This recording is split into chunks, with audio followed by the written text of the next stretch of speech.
Hello students, in today's video we will continue where we had left internal block diagram of 8085. In this we are remaining with only incrementer, decrementer and instruction decoder.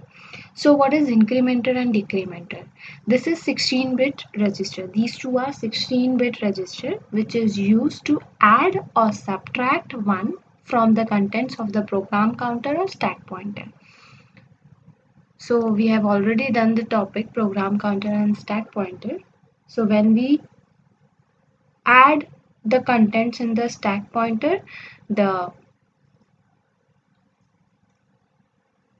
address of the stack pointer, the address of the stack memory decreases. When we take out the contents from the stack pointer, the address of the stack memory increases. An incrementer and decrementer is a 16-bit register which is used to add or subtract 1 from the program counter or the stack pointer. Incrementer and decrementer, if you remember the block diagram of 8085, here's the block diagram of 8085. As you can see, here we have incrementer and decrementer. Incrementer, decrementer is used to subtract 1 or add 1 to the program counter or to the stack pointer. Incrementer, decrementer is a 16-bit register. Next is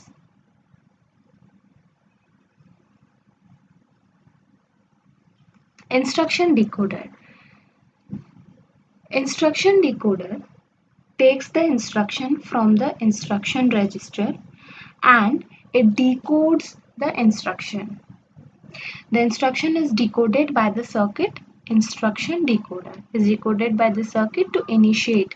After decoding the instructions, the instruction decoder initiates the timing and control section. If you remember, again, we'll go back to the block diagram. Here it has instruction decoder, and as you can see, this is instruction register. The instruction decoder decodes the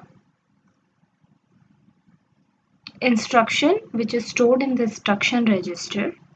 It decodes it, and depending on the instruction, it initiates the timing and control section of 8085 microprocessor.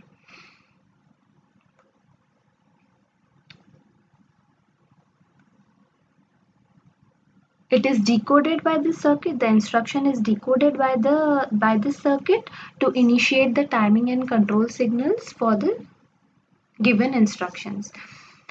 These operations are carried out by There are operations which are carried out by timing and control sections, and these operations are carried out by generating control signals like clock out. As we have already discussed these pins of 8085 clock out is used to synchronize the different peripherals connected to the microprocessor. Read signal, write signal, this is read signal, write signal.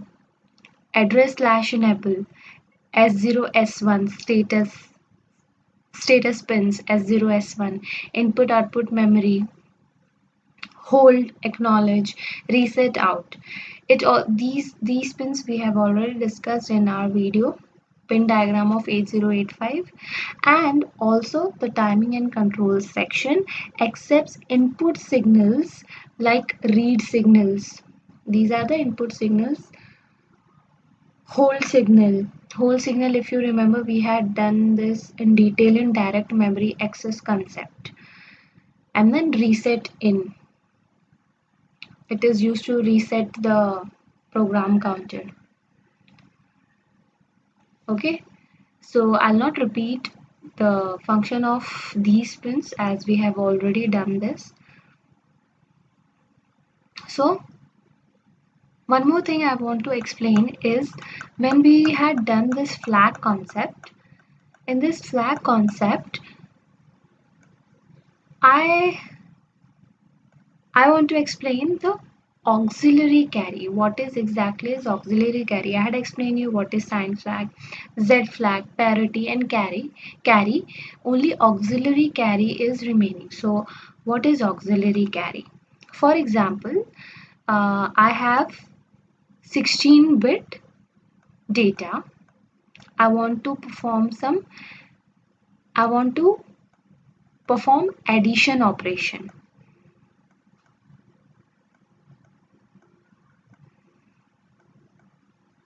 This is 16-bit data.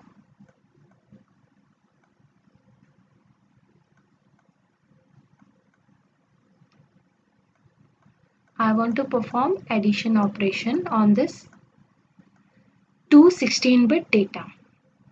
So what I'll do, I'll add, if you remember the binary addition, 1 plus 0 is 1, 0 plus 0 is 0, 0 plus 0 is 0, 1 plus 1 is 0 and carry 1.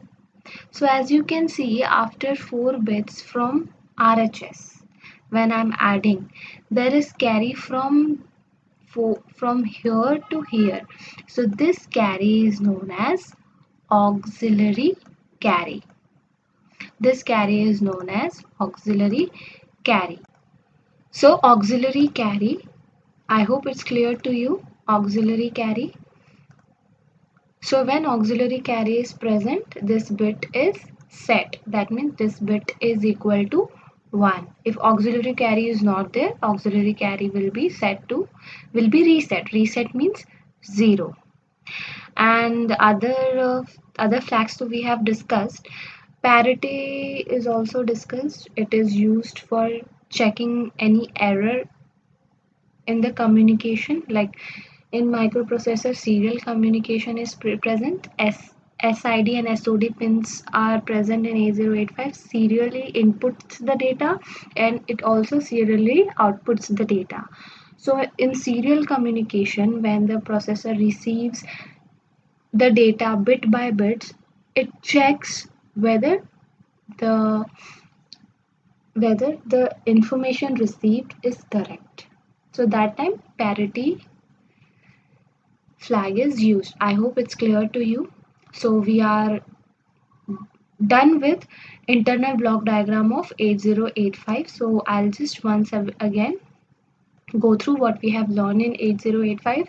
3-bus architectures, we know address bus, data bus, control bus. Then we did the different types of registers present in 8085. Then after that we discussed arithmetic logic unit. Then we discussed flags. After flags we had discussed program counter, then stack pointer. After that we discussed incrementer, decrementer and instruction decoder. And within the instruction decoder we also discussed timing and control sections. So I hope it's clear to you, internal block diagram of 8085.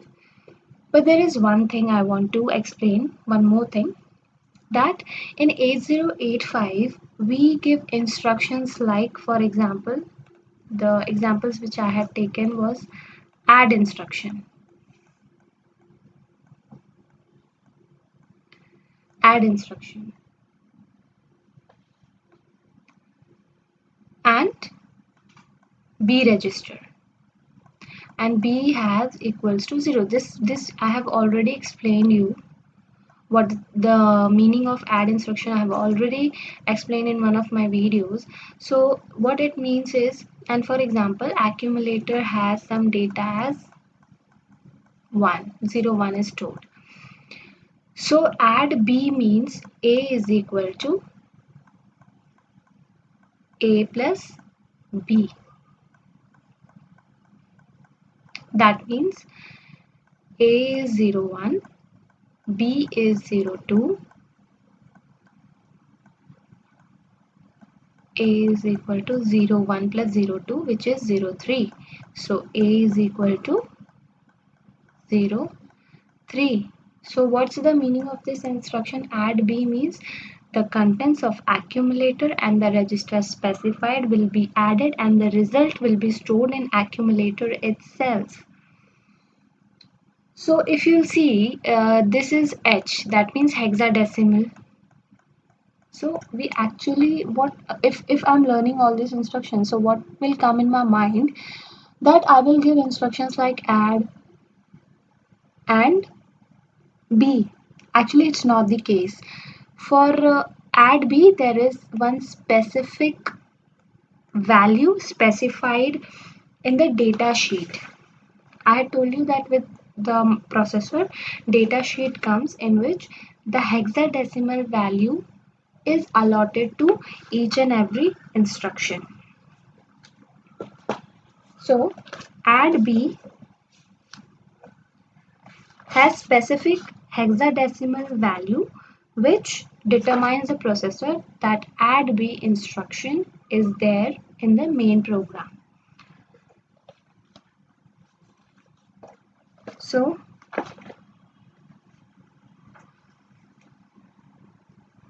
and the values which are stored in B register is 02, which is hexadecimal, but that is again converted into binary. 02, if I want to convert this number into binary, so how it will be converted, this is hexadecimal number, so to convert the hexadecimal into binary, we represent each digit in the form of 8421.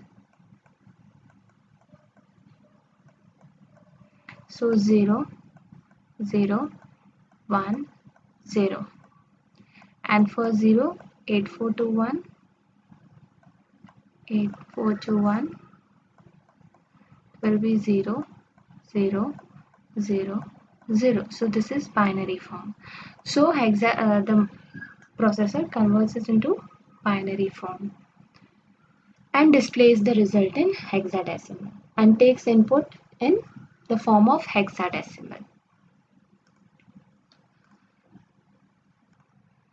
Now what is hex code? Hex code of add B. Hex code comes for every instruction. There is hex code allotted by the manufacturer of the processor. So for add B instruction with processor, there is one data sheet code sheet comes in which for the every instruction hex code is provided. So let's see what's the hex code for instruction add B. So I have a file with me, hex code. So let us find out the hex code of instruction add B. So let's see. Here's the instruction add B. The hex code for add B instruction is 80. So the processor doesn't understand. We don't give input as A, D, D, B. We actually give input to the processor as 80. When I want to use instruction add B, I will give input as 80. So the processor will interpret it and it will come to know that 80 means it's talking about add B instruction, so it has to perform addition of accumulator plus B register and result should be stored in accumulator itself. So actually we are giving the input to the processor in the form of hexadecimal value, not in the form of characters like add B, or not in the form of binary data. Actually, it interprets the hex code, it converts the hex code into the binary form, which is machine code language, which is machine language, which is understood by the processor, and after performing the required operation, it shows the result in the form of hexadecimal itself. So I hope it's clear to you that how we give input to the processor. If I want to perform add operation add B, that time I will give input as 80. Not, I will not type ADD space B. No, I will give the value as hexadecimal. So this was about this we will be doing in practicals of CS2. We will be performing the practical of will be performing the practical on the kit 8085. So this is the hex sheet for 8085. For every instruction of 8085, there is hexadecimal and we give the input to the processor in the form of hexadecimal, and the processor interprets this hexadecimal and shows converts the value into binary and do its respective operation and shows the output in the form of hexadecimal. So this was the end of topic internal block diagram of 8085. Today we will start with topic interrupts. So what is interrupts? We have already discussed this about we have rough idea of what is interrupts when we were doing the Venn diagram of 8085. Interrupts is when any peripheral which is connected to the processor requires service from the microprocessor. That time interrupts come into place. So if input output device wants something from the processor, that input output device or any peripheral which is connected to the microprocessor will send the interrupt request to the processor, and the processor will send, once the microprocessor receives the interrupt request, it stops current execution and it provides service to the peripheral which has given interrupt to the microprocessor. Once it finishes its service to the peripheral, it will resume its work where it had left. So interrupts are of two types, software interrupts and hardware interrupts. Let us see what's written in the textbook. Microprocessor is always connected to different input-output devices such as displays, printer, keyboard, etc., which are called as peripheral devices. Of course, microprocessor is connected to peripheral devices. These devices communicate with microprocessor. If microprocessor asks to each What if microprocessor asks each and every device which is connected to the processor if that peripheral requires its service? Every time the processor will ask, there will be waste of time and it will reduce the speed of the processor. So here comes interrupts. So whenever an input output device or any peripheral device connected to the processor requires some service, that peripheral device will interrupt the processor. So every time processor don't need to ask the peripheral device whether they require whether they require service from the processor. Rather, the peripheral, the input output devices which are connected to the processor will tell the processor that yes, I need your service. Every time processor will not ask. So here interrupts plays major role, an important role. Each time if processor asks to each device whether it requires service or not, each time then the processor will waste time, that will reduce the speed of operation because processor will be busy in asking the peripheral devices whether they require service or not. So instead of that, in microprocessor 8085, interrupt method is employed. So the external device can interrupt the microprocessor whenever desired. Therefore, there will be small wastage of time.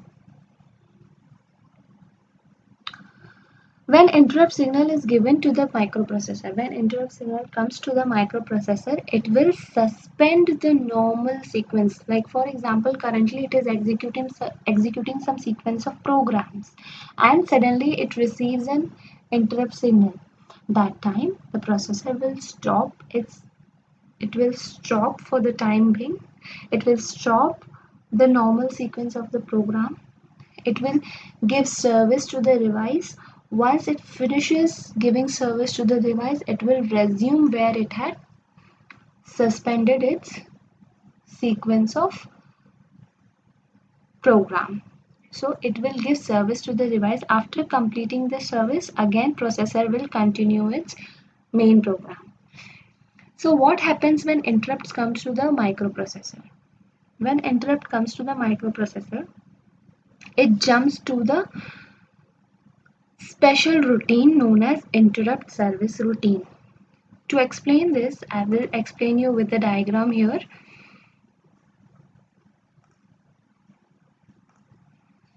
For example, This is the main program. For example, the microprocessor is executing the program which is written in sequence. This LXI SP is stack pointer, and this is the content which I want to store in the stack pointer. So SP is 16-bit register, we know that, and each bit, each digit in hexadecimal represents 4 bits. So 4 plus 4 8 plus 4 12 plus 4 16. So this represents 16-bit, and some sequence of program is written here, and suddenly it encounters RST4. RST4 is an interrupt. As I had told you, there are two types of interrupts: software interrupts and hardware interrupts. RST4 is an example of software interrupt. Okay, and this software interrupt is vectored interrupt. As I had explained this term before also, vectored means the interrupts which have particular address. So RST4 has particular address as 0 0 2 0 H. So microprocessor is normally executing the sequence of instructions. These instructions are stored at a particular memory address in microprocessor. So LXI SP 5000H is stored at location 2000H, and in sequence different instructions are stored. So as soon as it reaches 2020H, as soon as it reaches 2020H, it encounters RST4. When it encounters RST4, that means it has to jump to the interrupt service routine. Interrupt service routine means different set of instructions stored on different memory locations. So as soon as it encounters RST4, that means processor knows that it has to jump to location 0020H. So it will jump to location 0020H. So the set of instructions which are stored from location 0020H is known as interrupt service routine. I hope it's clear to you now what is routine is different set of instructions stored in different memory location. So that is routine. Interrupt service routine, I hope it's clear to you. As soon as it encounters a particular interrupt, and each interrupt has some address, specific address to a specific interrupt. So as soon as for RST4 the address is 0020H, so it will jump to the location 002H. Once it finishes, when it encounters RAT, return instruction, that means it will return to where it had left. It had left here, it had stopped here, so it will return back.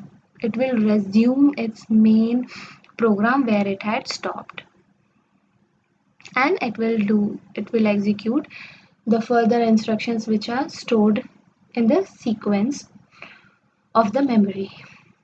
So I hope it's clear to you what is interrupt service routine.